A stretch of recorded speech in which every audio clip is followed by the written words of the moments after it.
အခုဒါကတော့ငွေဆောင်ညဈေးတန်းပေါ့နော်ငွေဆောင် square ပေါ့နော်အခုကတော့ဒါ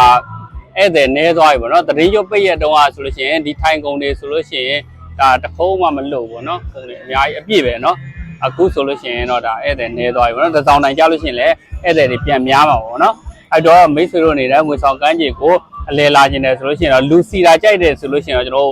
ပိတ်ရက်တွေကိုလာခဲ့ပေါ့နော်နည်းနည်းကျွန်တော်အေးဆေးဆေးလေးအပန်းဖြည့်ခြင်းတယ်ဆိုလို့ရှိရင်တော့ဂျားရက်တွေလာပေါ့နော်ဂျားရက်တွေမှာဆိုအေးဆေးဆေးလေးအပန်းဖြည့်စားတောက်လို့ရပါပေါ့နော်ဒါကတော့ငွေဆောင် square ပေါ့နော်ငွေဆောင်ညဈေးတန်းဒီမှာဓပုံအလှဓပုံလေးရိုက်မယ်ပင်လယ်စာအစုံလေးတွေစားမယ်ပေါ့နော်အေးဆေးဆေးအနားကြီးမယ်ဆိုလို့ရှိရင်တော့ကျွန်တော်တို့ဒီဂျားရက်တွေမှာအလဲလာဖို့အတွက်ဖိတ်ခေါ်ခြင်းပါတယ်ငွေဆောင်ကမ်းခြေငွေဆောင်ညဈေးတန်းရောက်လို့ရှိရင်လည်းကျွန်တော်ရဲ့ Chris ဆိုင်လေးမှာလည်းဒါမုတ်တွေစားလို့ရပါတယ်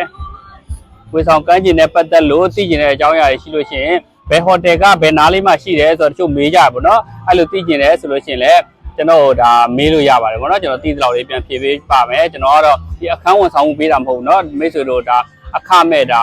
ကျွန်တော်ရဲ့ဝါသနာအရကျွန်တော်ပြန်လဲဖြေချပေးပါဗောနော်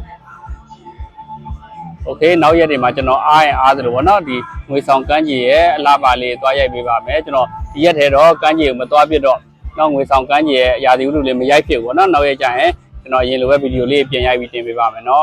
အားလုံးဘိုင်ဘိုင်